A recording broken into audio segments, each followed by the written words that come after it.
Hello, everyone. Today we talk to Arnold Viersen, a Conservative member of Canada's Parliament, to learn about the work that he is doing in defending and protecting preborn children. Throughout history, whenever great injustices existed, youth movements have risen up to combat and end those injustices. You have organizations out there like the Centre for Bioethical Reform, the Centre for Bioethical Reform, Canadian Centre for Bioethical Reform, organizations like the Centre for Bioethical Reform to receive public funds when they then use to attack a woman's right to choose. Abortion kills all kinds of people, so then all kinds of people can join the pro-life movement to save these babies. I was talking to a young man on the streets of Toronto. I spoke with a woman named Lucy about abortion. Today we were doing choice chain in downtown Regina. By the end of the conversation, she was completely pro-life. He then walked away 100% pro-life. Completely pro-life. We should remember that each of those babies that die every day in Canada not only have the right to life that's being violated, they also have the right to our defense. Hello, everyone, and welcome back to the Pro-Life Guys podcast. My name is Peter, host of the show, and with me again is my wonderful co-host, Cameron. How are you, sir? I cannot be better. I'm on vacation right now. I'm sitting in my parents' kitchen. I'm watching hummingbirds fight over the hummingbird feeder. I'm getting some downtime. My daughter's getting to see the grandparents for the first time in a long time. Life is good, but I'm happy to take a little bit of time out to talk to a very, very cool guest that we have coming in. But before that, how are you doing, sir? I'm also doing really good. I'm not on vacation, but still doing absolutely fantastic. Still loving the internship, doing presentations for them. Several of them, it seems like a week at some points, but that's a lot of fun and spending some time with them on the streets. But I'm also excited about the conversation we're going to have today. This is a conversation with Arnold Viersen, one of my favorite politicians in Canada today. And let me introduce him, Cam, before we get into the conversation. So as I mentioned, Arnold is a Conservative member of Parliament for Peace River Westlock in Alberta, Canada, being elected to office in 2015. And he's not your regular politician.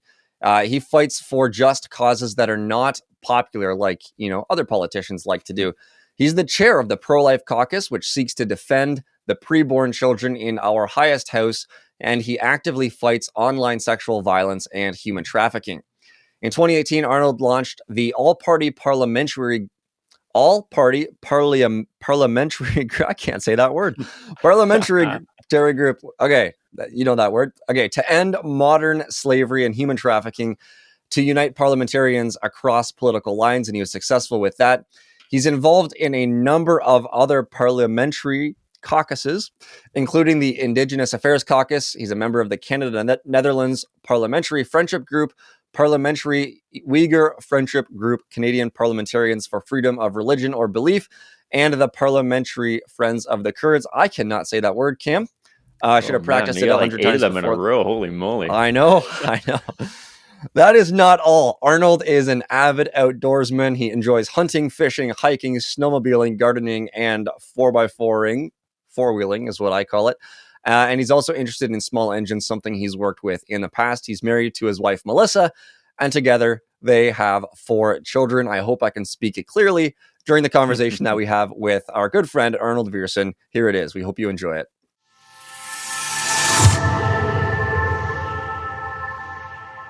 The Honorable Arnold Viersen. Welcome to the program. Thanks for joining us.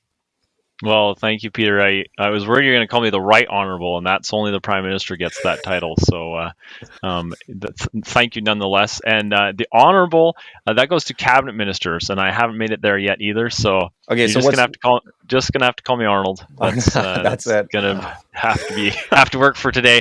Maybe one day I'll be the Prime Minister or a Cabinet Minister, then I'll get the Honorable or the Right Honorable. But all right, sweet. Well, right I will wear that hat as soon as it comes out. The Viersen 2032 or whatever year you're aiming for. All right, so the future Honorable Arnold. Tell us a little bit about, before we kick things off into your work with the Parliamentary Pro-Life Caucus and some of the other things you do on Parliament Hill defending preborn children. Could you share with us a little bit about your journey into politics and maybe some of the issues you were passionate about that you wanted to work on once you were elected? Yeah, for sure, Peter. I was back in 2010, I think it kind of all started back in 2010. I was an automotive mechanic, fixing trucks and cars and Jeeps. I worked at a Chrysler dealer. I got married that year in 2010 as well, and that was kind of the year that I woke up to what politics was all about. I had a child a couple of years later that really brought it in. But yeah, I was an auto mechanic, and we had YouTube was kind of a new thing for the kids that are watching. They can't remember life without YouTube, but I remember discovering YouTube. One of my coworkers showed that to me. He's like, "Hey, check this out on the internet." And so in 2010, there was a new kind of a new channel. It might even be a little even later. A new channel on there around firearms and the laws of Canada and how firearms owners were scrutinized, the most scrutinized class of people in Canada.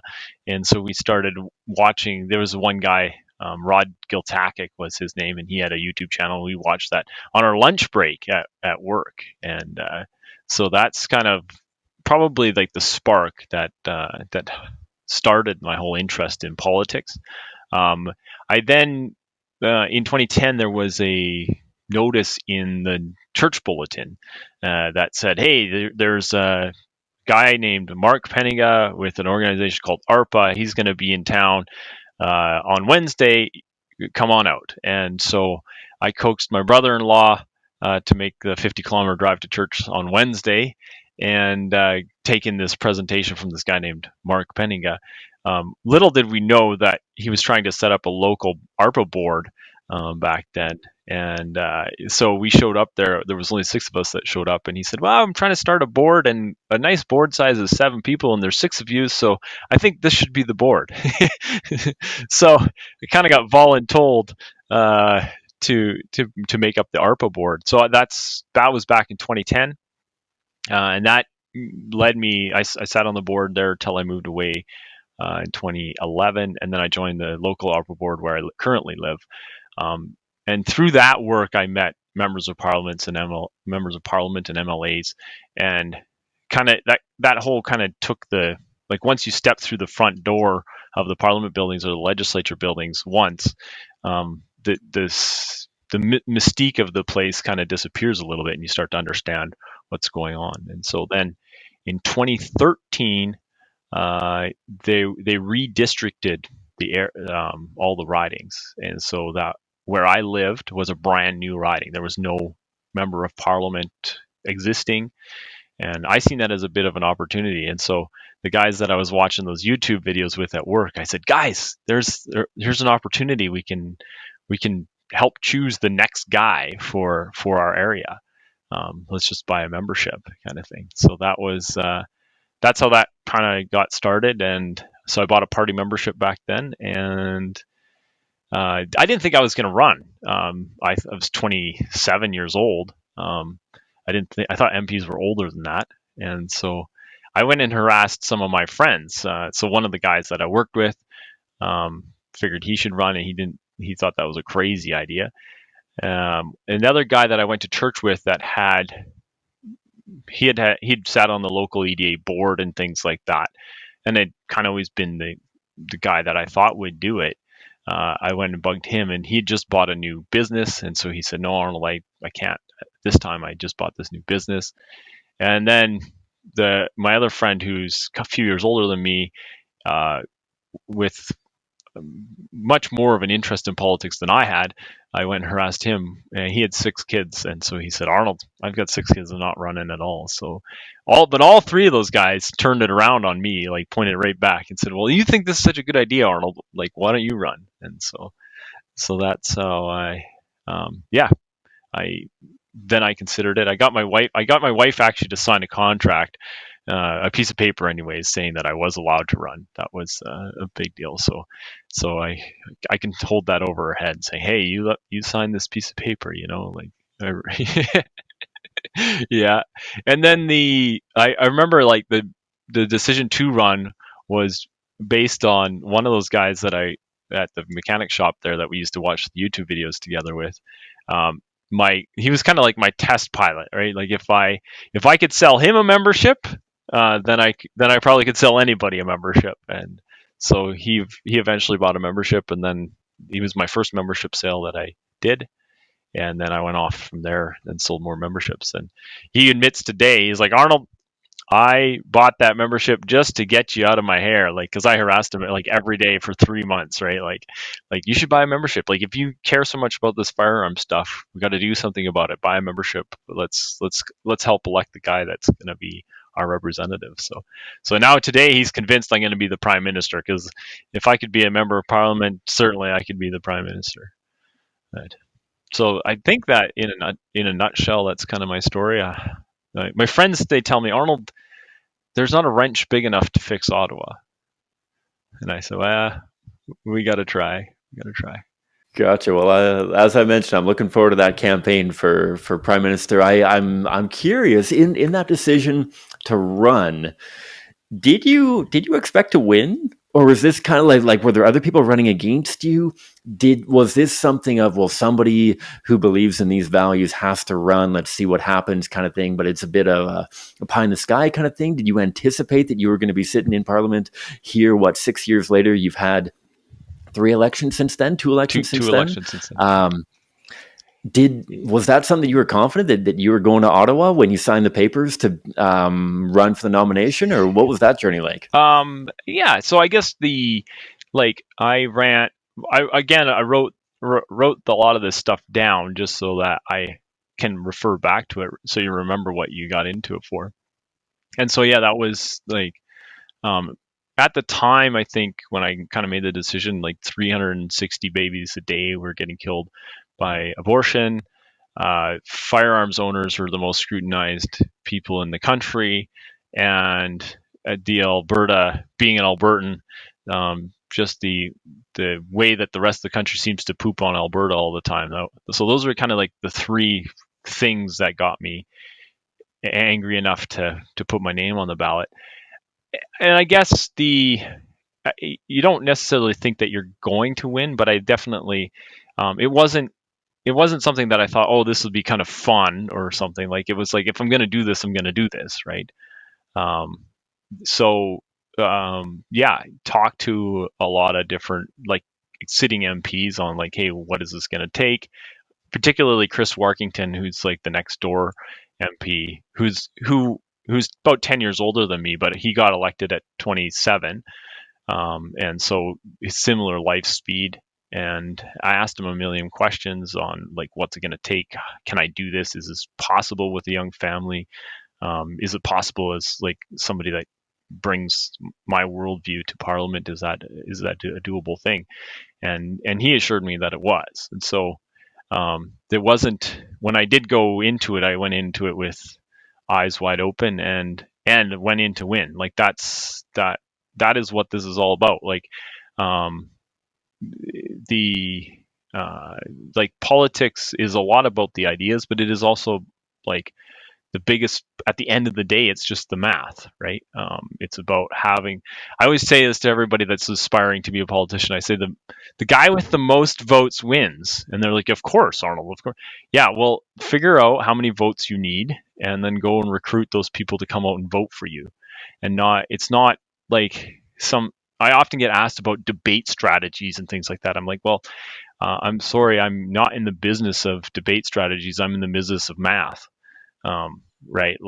The winning the argument is something that I do, but I don't do it through a debate strategy. I do it through math.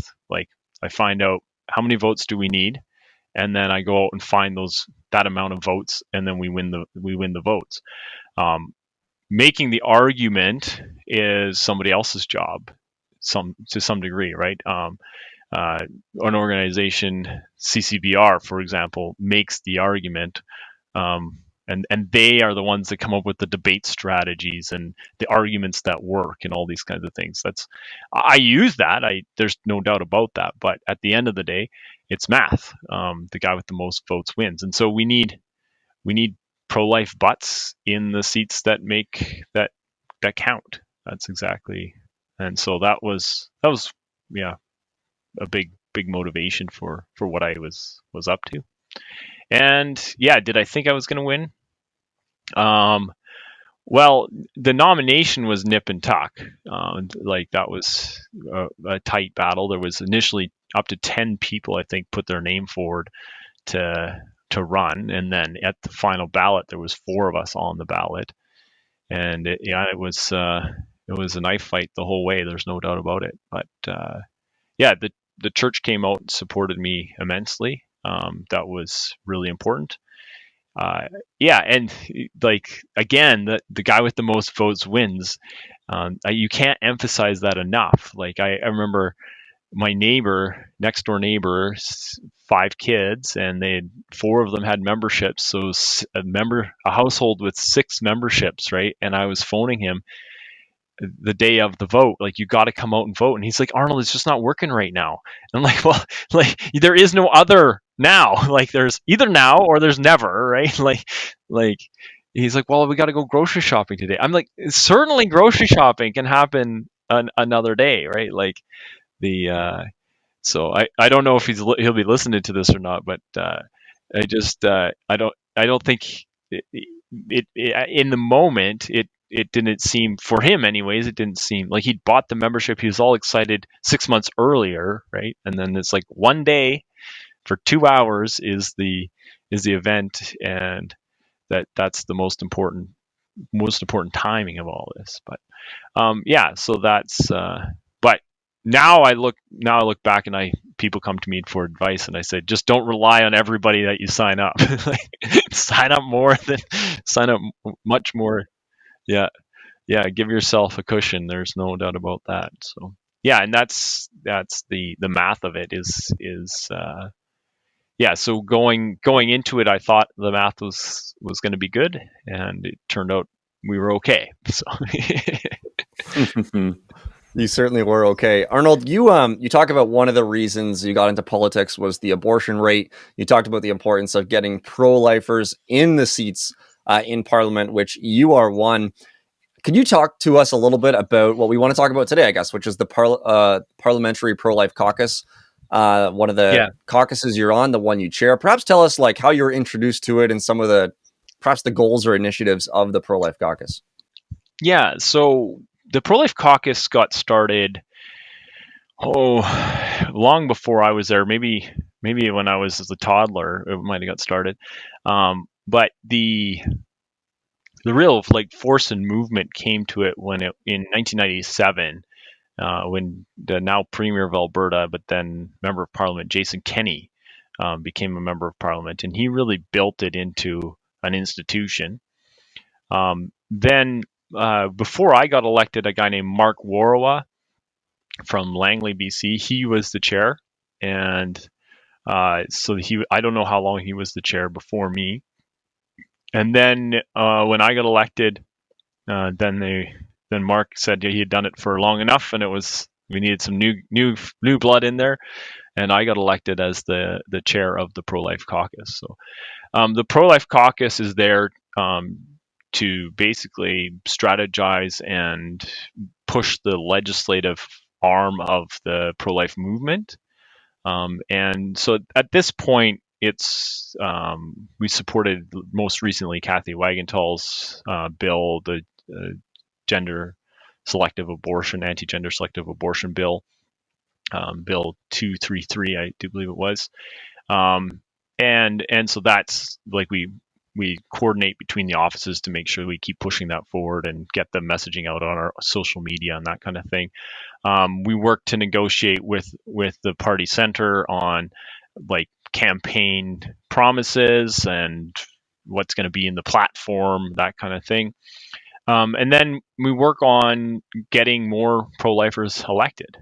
That's a reality. So at this point, we're with the last vote on Kathy Wagenthal's bill, we had 82 votes on that particular one, which from the previous parliament she had a similar bill on the preborn being recognized in a murder case. So if there was a murder of a mother, there would be 2 victims in that case.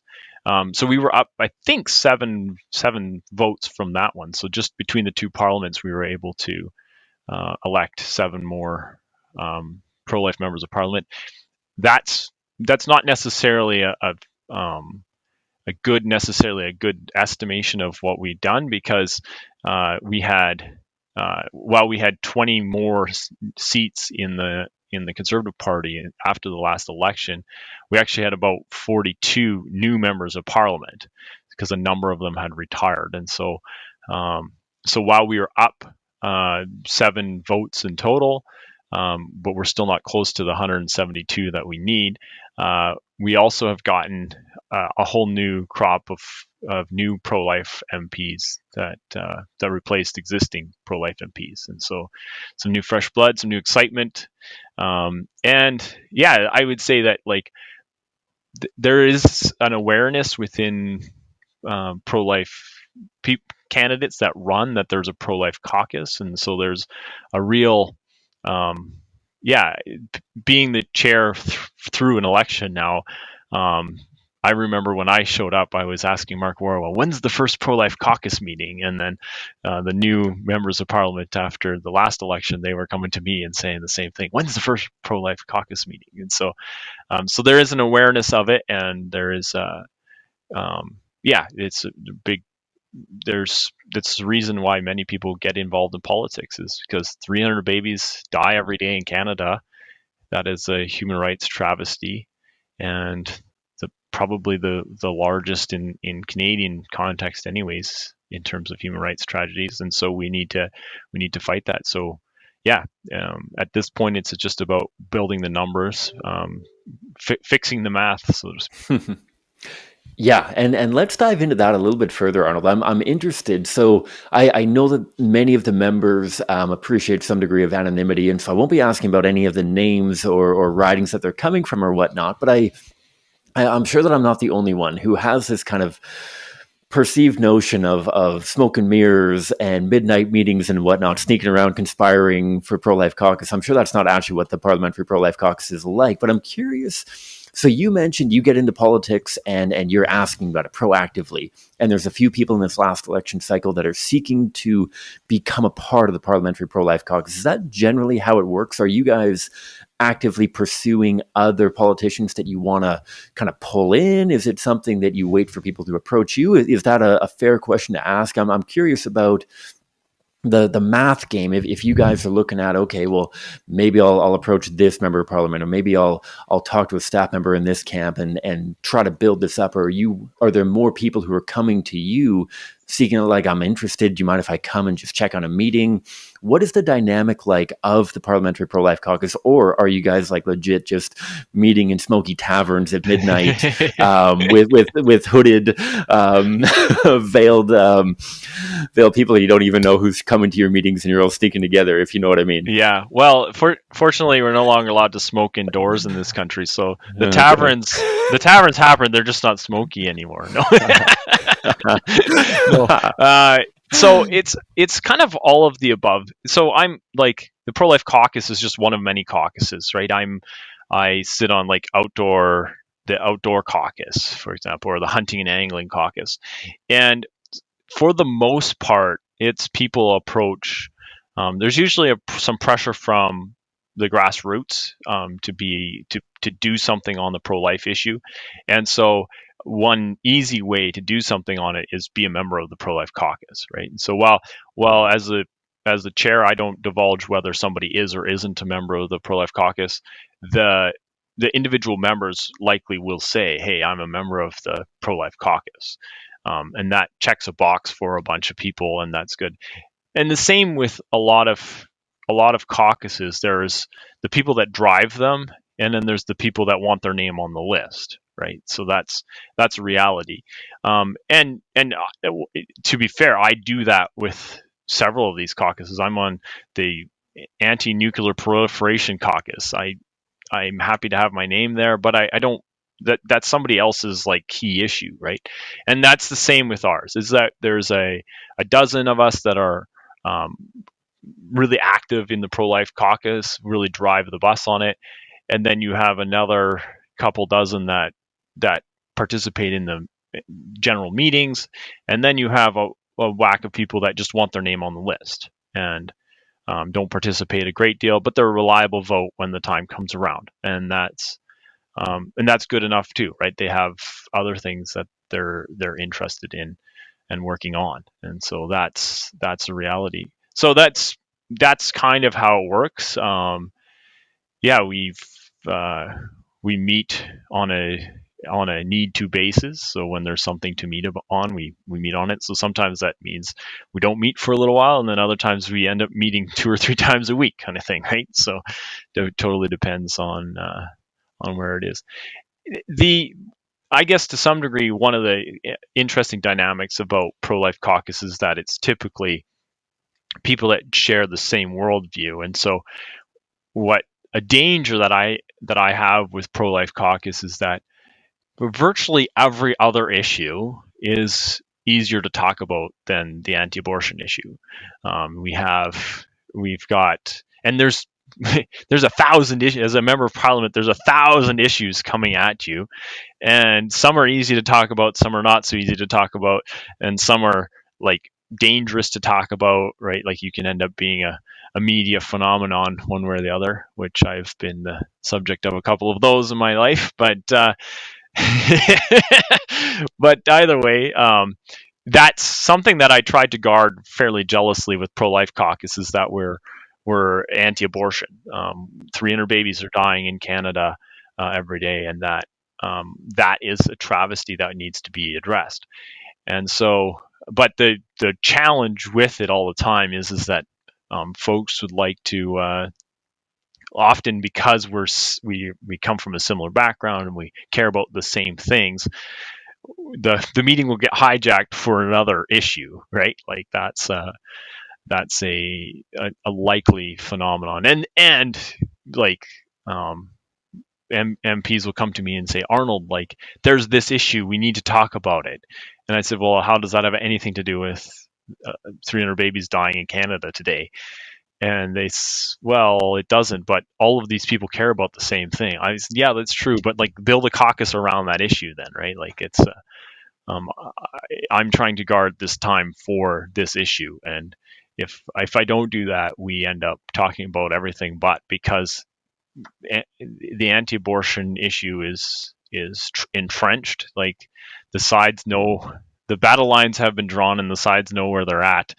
It isn't keeping the debate going is important, but there isn't a, like, by the time people get to Parliament, their votes are kind of baked in, so to speak, right? So that's where we have to work on getting more seats there. But there are things that we can do, and the pro-life caucus is an area where we, particularly around that anti-abortion piece, trying to keep the 300 babies in mind for sure.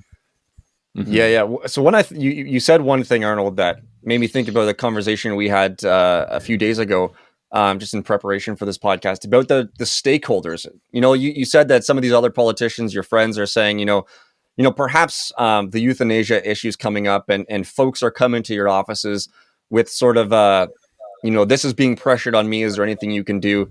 And even less serious, I mean, perhaps your gun owners in your riding are coming to you saying, represent us. And there's so many issues, and a lot of these issues have stakeholders, primary stakeholders that sort of, they can come to your office, they can have a conversation with you, they can, do a rally on Parliament Hill and all those things, they can sign petitions. But that's one area where the pro-life caucus is different, because the primary stakeholders are preborn children who have no voice. Does that present challenges for you in sort of recruitment of politicians, getting them on board? Like, how does that sort of work in terms of challenges as you try to navigate your way forward with other politicians, with the general public, perhaps with the media, whoever it might be, as you're trying to fight for these babies with the caucus? Yeah, and you're probably right on the whole fact that, like, the primary stakeholders aren't around, right? You're 100% on that. But there are a host of groups across the country that battling abortion is their number one thing, and we communicate with them on a regular basis, and that's important. And then probably the other, like I said earlier, one of the big reasons folks end up joining pro-life caucus is because other stakeholder groups are asking their members of parliament to do something, to get involved, kind of thing, right? And that's how Pro-Life Caucus is driven. But yeah, it is Pro-Life Caucus is a little bit different than some of the other caucuses that I've participated in, because in other caucuses, the stakeholders really drive the bus on a lot of the issues and how we message it and all this kind of stuff. And there isn't necessarily unanimity in the pro-life world as to what message we should be driving or how we should be going. Like even with Kathy Wagenthal's first Casey and Molly's bill, the pro-life movement wasn't really all that unified behind that particular bill. This latest one, the gender selective abortion, has been better. But yeah, that's always a challenge to work on. Around euthanasia C7. So I Pro-Life Caucus does include euthanasia, and that comes up just, and I don't jealously guard against the euthanasia debate in Pro-Life Caucus. I think the euthanasia debate belongs within Pro-Life Caucus. But again, it's just easier to talk about. It's forced upon us. We have to talk about it. But it's also, the whole issue is not nearly so entrenched in the political dynamic, right? Like, we had Liberal members of Parliament voting against the current euthanasia law. We had NDP members that were very, like, we thought for sure we'd get a couple of them. In the end, we didn't, but we thought we'd get a couple of NDP members voting against the current C7, the current euthanasia law that came before us as well.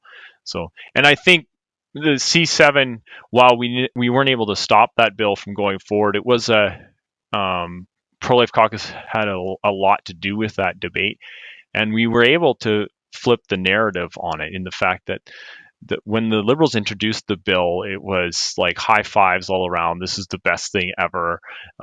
Those conservatives over there, they're Neanderthals for opposing this and all this kind of stuff. And by the time the debate was over, the Liberals couldn't vote on it fast enough. They no longer wanted to talk about it. The entire disabilities world in Canada was outraged with the bill. They just wanted to clear it through the House of Commons. They didn't want to talk about it anymore, because we had successfully flipped the narrative on it from it being this like choice, rights of choice kind of thing. It's the die with dignity argument, to like, this is creating two classes of citizens, those that are worthy of living and those that should just be euthanized, and particularly the disabilities community. And then when they added in if you just had an underlying condition of mental illness, towards the end, that got added in, then even their own Liberal members were speaking out against the bill. So while they did pass it, it was not the great celebration that they had introduced it with. That was for sure. Mm-hmm. I'd love to pull on that thread there. And Peter, I know that we're going to dive into some of the trajectory of the caucus in the coming months and years and whatnot. I'd love to dive into a few of the current issues that have started cropping up. I know that a lot of people who aren't actively involved in politics have had a very bleak outlook on Canadian politics on the pro-life issue and whatnot. But I think these last 10 years in particular, I mean, I haven't been aware of politics for long before that, but over the last 10 years, we've had a number of different pro-life topics come to the floor of Parliament. We've talked about Kathy Wagenthal's bill that was just discussed. We've talked about Cassie and Molly's bill. We've talked about Bill C7. We've got even Stephen Woodworth's bill from back in 2012 kind of thing on that. I'd love to hear about your take specifically with regards to Kathy Wagenthal's bill. As our listeners hopefully are aware, we had Kathy Wagenthal on to talk about her bill to protect preborn baby girls from being killed through gender selective abortion. I'd love to hear your take on, and the take of the Parliamentary Pro-Life Caucus on the whole narrative along that. Was that viewed within the PPC as a success? Was that viewed with trepidation? Was there back and forth? Was this something that is an encouraging step forward? Is that a really discouraging step backwards? What was the feel within the PPC with regards to this most recent bill put forward by my member of Parliament, Kathy Wagenthal? Yeah, so it was met with excitement and encouragement. We had, it was the Kathy has been a stalwart participant, and to push, like, this is her second bill, to get the opportunity to do that twice is miraculous in and of itself. To have the opportunity to bring forward two private members' bills. Many members of Parliament will spend 10 years in Parliament and never have the opportunity to bring forward a private member's bill, and yet here she has the opportunity to do two, and then does both of them around preborn human rights, which has been, it's been amazing. So, it's while it's a little frustrating because we knew fairly quickly that we were just not going to have the votes for it. It does draw a line in the sand, and it gives us a benchmark to know where we're at and where we're starting from. And so we have 82. We need 100. We basically need 100 more seats before we're going to be passing something like that. But and it really hit the progressives where it hurt a little bit, right? Like, we have Pam Damhoff spouting off about the firearms crimes in Canada and how this is causing femicide, right? And it's like, well, this is like hugely ironic, Pam, that you're all concerned about femicide, and yet you just had the opportunity like a month ago to vote on a femicide bill, and you voted against it, right? That's it is good politics in that respect. And I'm happy to see that Kathy pushed it forward.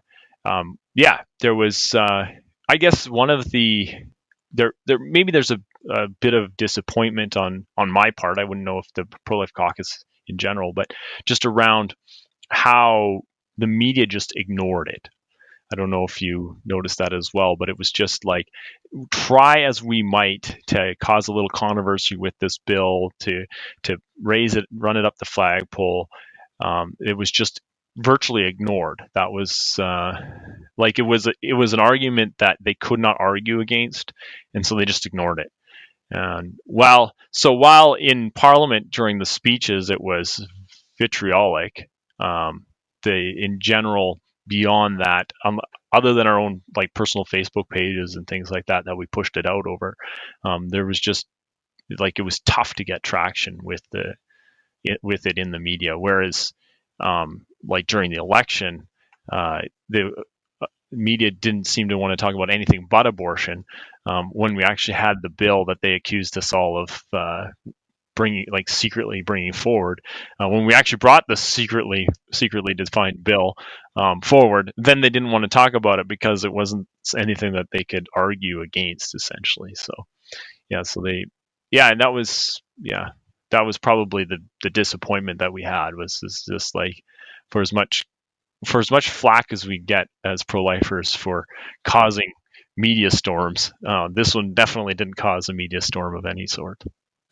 Yeah. Classic mainstream media. I mean, I hate to say classic mainstream media, but classic mainstream media. I wonder, so I really want to segue into just a little bit of, disunity, I guess, amongst the conservatives across the country for various and sundry reasons. Before I do that, though, I just want to touch on the media thing.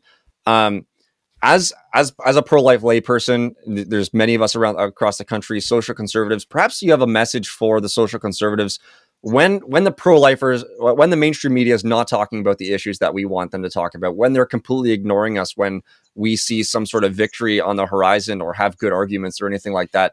Could you briefly talk to, like, what do I do? Like, what do you expect from me? So here's one thing that we've talked about in the past. A lot of times Christians expect their politicians to love their neighbors for them. And so the fact that you're doing the pro-life caucus is fascinating, phenomenal to me. I'll share your Facebook post and I'll give you a few likes here and there. And I'm doing my duty to help you love my neighbor as well. But the reality is, God doesn't call just you to love my neighbor in the political sphere. He calls me to do that as well in the ways that I can. And so how can I, as a regular person, and we have listeners across the country, sort of help out with that sort of campaign? We see Bill C-233, sex selective abortion, a bill to ban sex selective abortions. what do I do? Do I share your Facebook post? Do I call, Global News or the National Post or CBC, or what do I do? What do I do, Arnold? Well, Peter, the people ask me this all the time, and we're all in search for that like silver bullet on this. The silver bullet. Yeah, that's right. Yeah. But it's elusive so far. But one, you've probably heard me say it several times already, but the 300 babies that die every day in Canada because of abortion, if we can just start saying that, right? Like, did you know 300 babies die every day because of abortion? That in and of itself will start to change hearts and minds. The other thing is that I get a lot of people that get the passion, get the fire, they want to do something about abortion, and they immediately think, oh, I got to run for politics, right? And some of these people that I know fairly well, I'm like, you hate politics. There's nothing, like, why do you want to do this? This is not what you like at all. Like, so I always say, like, fight abortion where you're at. Like, do politics where you are. Typically, if you're like, we get inundated on the other side, right? Like every industry group, like, so where you work, I bet you there's an industry group that represents you in Ottawa, right? So there's like the small aviation committee, right? So are you into airplanes? You have your own little airplane? Join the small aviation lobby group, because the other side has, right? Like, they show up and they're like, this is a briefing on COVID or something that they're doing, like, how is aviation, and they'll put in that messaging around, like, they'll talk about how they're flying people out of these remote communities to get abortions, right? Like, they put that in there, right? That kind of thing. So, like, wherever you're at, start putting your pro-life messaging in it, whatever it is, right? Like, you're working, like, and yeah, you use every facet of your life to do that. So that's probably in a nutshell. But then if you want to be political about it, don't just think about the federal government, because every level of government pushes it to the federal level. So it's like, all the MLAs are like, abortion, oh, that's a federal issue, right? Well, true, like, the criminal code is what we deal with, right? But provincially, healthcare is 100% provincial jurisdiction, and the paying for all of the abortions doesn't happen by the federal government. The paying of them all happens at the provincial level. But then you have your municipalities as well. So I've heard this great story of across the United States now, individual counties are banning abortion, right? And I've been advocating for this for years. Is like, have a sanctuary city for the preborn where you live, and get the local fire department to have a baby drop box on the outside, because most of the fire departments are staffed 24 hours a day. So put the drop box there. Your municipality is already paying to have people there 24 hours. The baby drop box isn't going to be, and then have your pro-life community ready to, whichever baby shows up there, to be able to take care of them, kind of thing, right? And start to use your municipal tax dollars to fund the things that you care about, not just the things that the left cares about all the time. So those are some of the things. I'm a political guy. I work in that area, and so those are the ways I think about it. But yeah, all of the fight it from where you're at, right? Yeah, if you want to get something organized, bring in a speaker to your local church, or organize a local rally, or do the flag display thing. The ARPA guys, they do those flag displays. That's a really cool thing as well. Yeah, there's lots to be done there. Yeah, abortion's a federal issue. Never mind the bubble zone stuff that's going on at the provincial level, or at the municipal level. I think you guys probably know about, like, Calgary's banning your mailers or whatever it is, right? Or your street activism, right? Like, it's everywhere, and you can get involved within 5 blocks of where you live. I'm guaranteeing you. Yeah, and I'm so glad that you mentioned that, Arnold. And Peter, I know that you're going to jump back into the Aaron O'Toole question. I think that's a really, really good spot to go. One thing that I'll mention for our audience as well is, don't have higher expectations for your audience than you have for yourself, because how often do you read the political opinions of people you don't agree with on their Facebook post? right? Like, how often do you read the political opinions of people that you do agree with in their Facebook posting?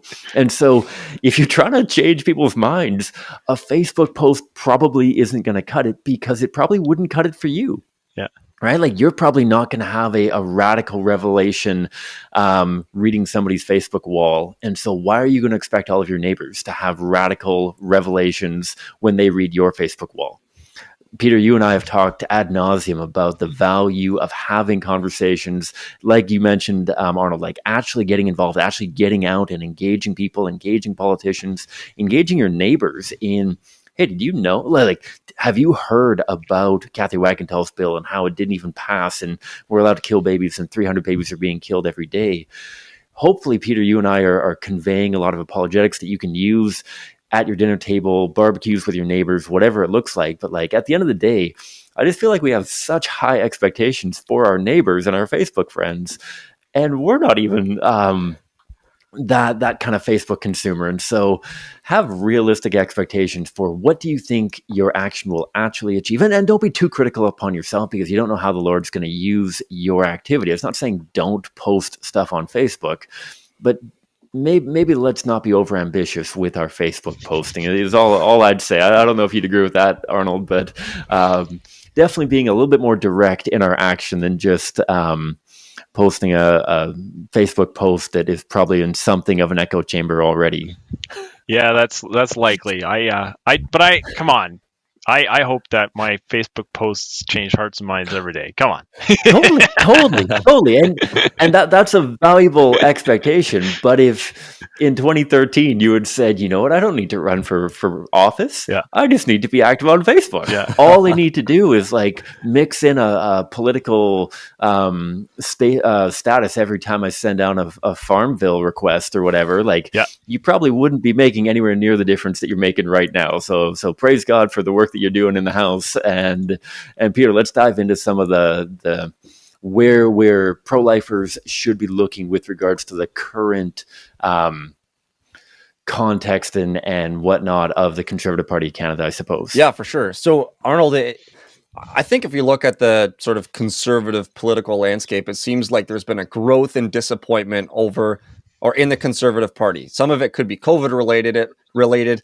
But in terms of the pro-life issue, particularly, Aaron O'Toole, the leader of the Conservative Party, voted against Kathy Wagenthals' bill, C-233, the sex-selective abortion bill. And it seems like the trajectory of the Conservative Party is not going in the, kind of the place we want it to go, but is heading further and further from our values and from our worldviews, the worldviews that we espouse as social conservatives and Christians and pro-lifers. And so there's lots of conversation about, do we support the Conservative Party? If not, who do we support? Do we just not vote? Sort of these political conversations in response to some of the disappointments we see in the Conservative Party. So I just wonder if you could talk about this. Like, we're encouraged about the work that you're doing. You're a Conservative member, obviously. You're in the pro-life, the Parliamentary pro-life Caucus. We're encouraged by your work, the work that other pro-lifers are doing in Parliament, even though we don't know their names. But there's this sort of like disappointment in conservative politics. So is there a place in conservative politics to make waves on the pro-life issue? Can we get successes on the pro-life issues? Or perhaps, why is it important, I guess, to stick with the Conservative Party is what I'm trying to ask, just in light of some of the disappointments that we've seen. Yeah, so I would just say that, like, the Conservative Party is made up of the members of the party. The leader is chosen by the members, but that isn't necessarily reflective of the membership. So, for example, Leslyn Lewis got the most votes out of everybody. She got the most votes, solidly pro-life lady, and so the party is probably more represented in her than it is in Aaron. However, Aaron won due to he got the most points, right? It's the math of the situation again. It always comes back to the math, and that's the reality. And we see that again with more than half of the caucus, right? We have currently 120 members of Parliament as Conservative members of Parliament, and 82 of them voted for Kathy Wagenthals' bill. So more than half of us are pro-life. So it is about taking those spots, making sure that we get pro-life members in those seats. The leader is responsible for the leader is responsible for convincing his caucus to go in a particular direction or not. And if they're not willing to go in that direction, the party doesn't go in that direction. If our membership's not going in that direction, we won't go in that direction. And that's a reality that exists.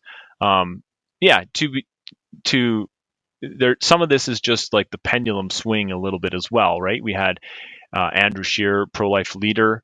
And when we didn't make government after the last election, then there was a lot of voices in the media and elsewhere and within our own party that said, well, it was because he was pro-life that we never won the election.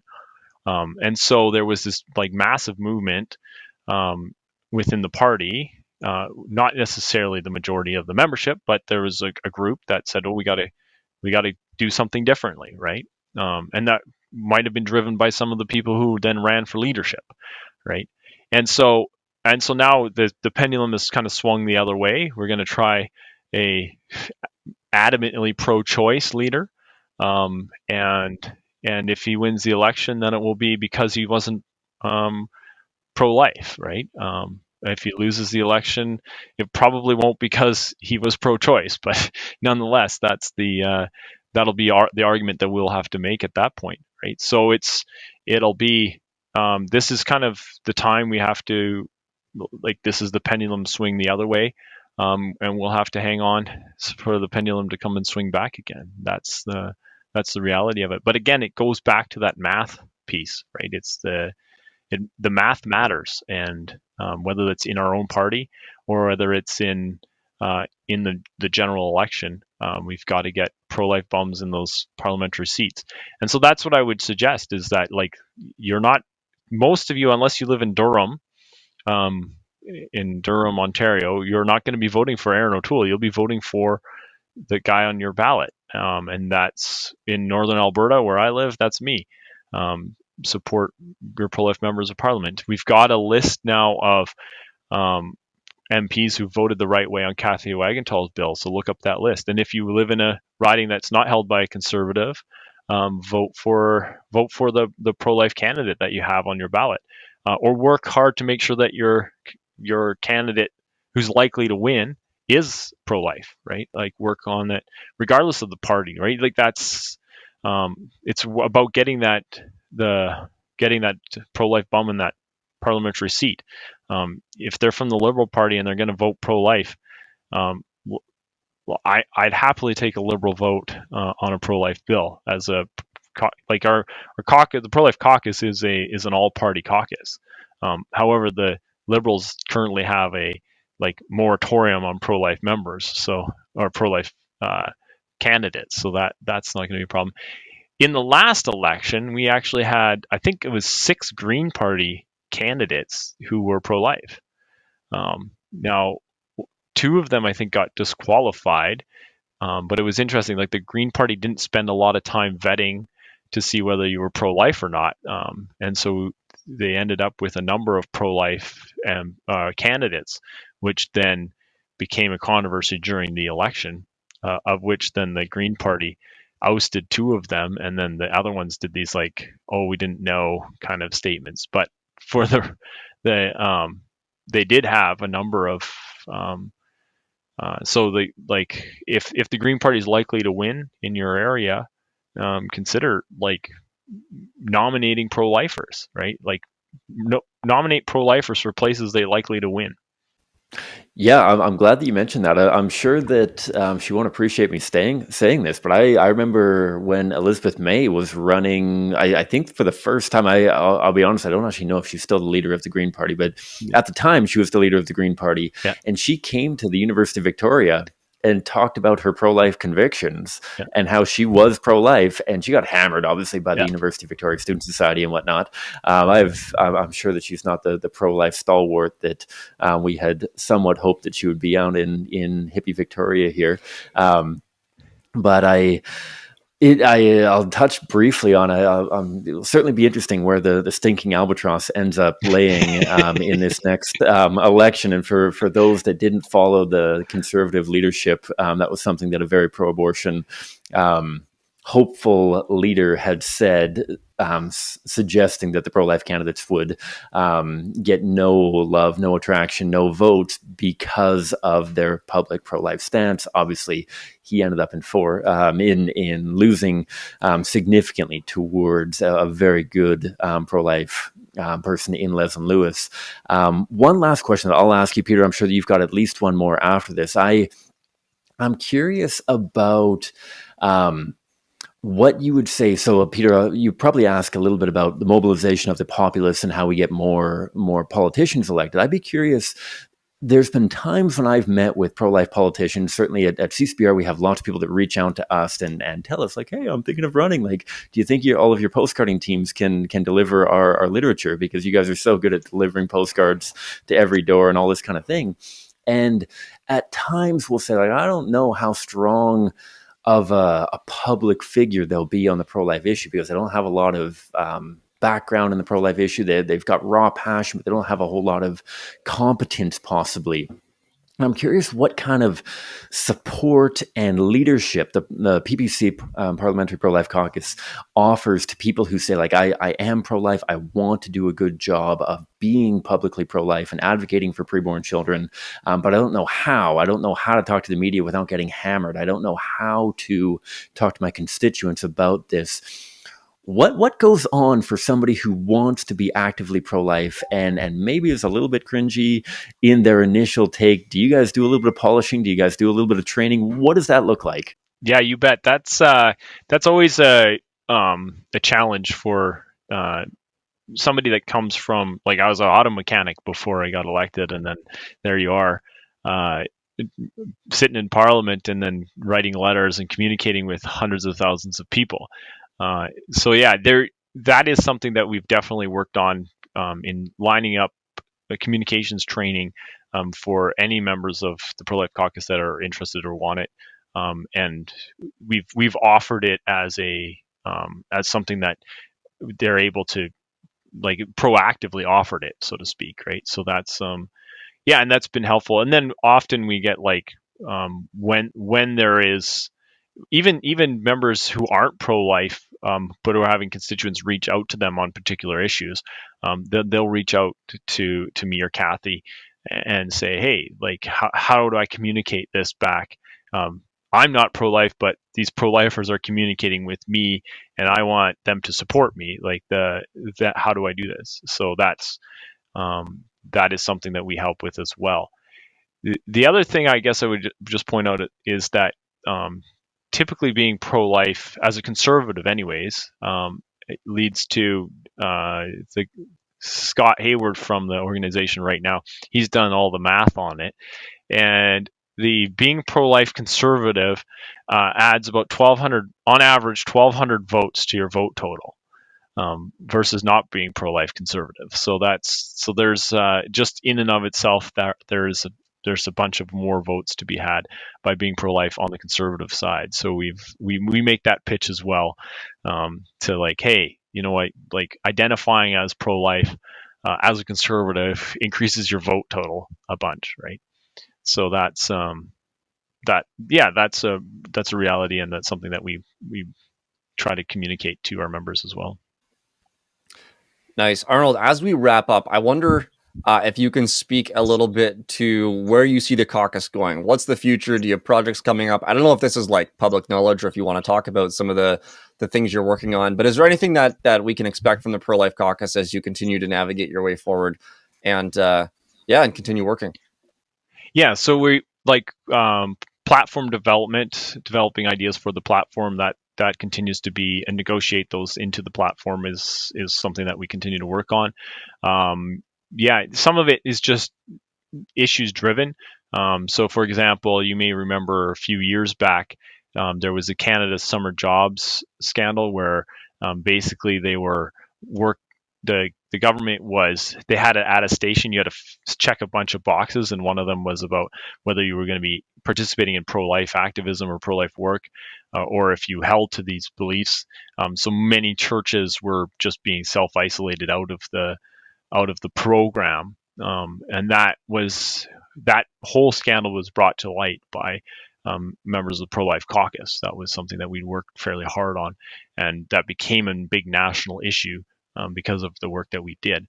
And so it's things like that we can't necessarily anticipate it, but it's stuff that the government does something and we respond to. Other than that, yeah, it's about like recruiting candidates to run for our party. It's recruiting staffers, trying to get pro-life staff to come work on Parliament Hill. That's also important. It's just, for example, and that's something I hope many of your listeners might consider, is come work on Parliament Hill or go work in the legislature. There are often very like pro-life members of the legislature or parliament, but then their staff aren't pro-life, and so then they end up I have that with some of the members of the pro-life caucus. Is you send the meeting invite to them or action item to them, and their particular staff isn't pro-life, or it's not the issue that they're very concerned about, and then it just kind of gets, it's not like they're not opposed to what you're doing, it's just not on their radar, and so they just into the wastebasket with that email, right? Like we're not going to deal with that. It's not part of our core. And then the MP shows up on Monday and it's like, hey, I heard there was this meeting. Why wasn't I invited? And we're like, you were invited. like we're right. So that's where like the staffing is hugely important. And so yeah, I encourage folks to come work on Parliament Hill. But yeah, the recruitment of more candidates and get more pro-life people to think about running is something that we spend quite a bit of time on, actually. Mm-hmm. Yeah, I'm glad you mentioned that. The staffers are incredibly important. Peter, you and I both know a ton of really, really wonderful people that have either in the past worked as staff on the Hill or are currently working as staff on the Hill. Yeah, I can't speak highly enough of that. Can't speak highly enough of the people that I know who are currently working on the Hill. Peter, I know that you're going to wrap it up right here. One thing, obviously, for listeners that we've been really trying to build up, we're trying to offer more and more content towards our Patreon supporters. And one thing that we want to do for that, we're going to ask Arnold a couple of questions after we wrap up here that'll be exclusive to Patreon supporters. More funny anecdotes of his time leading the Parliamentary Pro-Life Caucus, if there's been anyone who's randomly stumbled into one of his meetings by accident or anything like that. So if you want to hear any funny stories, not educational components, not action items kind of thing, but just kind of funny anecdotes, definitely consider signing up as a Patreon supporter. But Peter, I'll let you bring it home, and then Arnold, we'll dive into one or two more questions if that's okay with you. For sure. Beauty. All right, Arnold, well, thank you so much for taking the time and joining us on the podcast today. No problem at all, Peter. Thanks so much. That was Arnold Viersen, a Conservative member of Canada's Parliament, to talk about some of the pro-life work he is doing on Parliament Hill, some of the work he's doing as a pro-life politician in the Parliamentary Pro-Life Caucus. Thank you so much for tuning in. I guess one of the big takeaways from this conversation today is the importance of getting involved, having those conversations. Cam said we don't want to talk about this ad nauseum, but we certainly do want to talk about the importance of not just online engagement, which can be extremely important, but also having those conversations, supporting our politicians, getting involved in the political process, getting involved in talking to our neighbors about some of the issues that matter to us, and being equipped to have those conversations, to have those really good conversations. So we want to encourage you to do that, and also make sure to support your pro-life politician. Get to know them, talk to them, encourage them in their pro-life convictions. And if there's no pro-life politician in your area, no pro-life politician running for the next election, do what you can, maybe with people around you, to elect someone like that. That's what Arnold did as he went around and tried to recruit everyone else before he himself was recruited to be a politician, and has been a member of parliament for 6 years now. That could be you, that could be someone else. We need more people getting involved so that more pro-life leaders get involved as well. As I wrap this up, I just want to highlight our Patreon page. You can become a patron We hope to do that a little bit more often, which is ask 1 or 2, maybe 3 questions of our guests, just, some perks, some highlights, just some fun questions that we can bring to them. And that'll be patron only content. You also have an opportunity to receive some merch. And the biggest thing, I think, is being part of this podcast, being part of a movement in getting people equipped with the truth about abortion, getting people equipped to have good conversations about abortion and just be knowledgeable about the abortion war. We want to share with you the apologetics that we have become familiar with, that we've used many times, so that you can have those good conversations as well. So patreon.com/prolifeguys, patreon.com/prolifeguys. My name is Peter. I am the host of the show. If you want to reach out to us, we love to hear from you. You can email us through our contact information on our website, prolifeguys.com. Don't forget to hit that subscribe button and the notification bell on YouTube, and subscribe on your favorite podcast catcher as well. Follow us on Facebook, Instagram, Twitter, and wherever else you do your social media to keep up with us, keep up with what's going on, and to stay updated and in tune with the new posts that we have coming out, the new episodes that come out. Thank you so much for tuning in. We are humbled by your support, and we look forward to our next episodes. We hope you tune in again next time. God bless you all.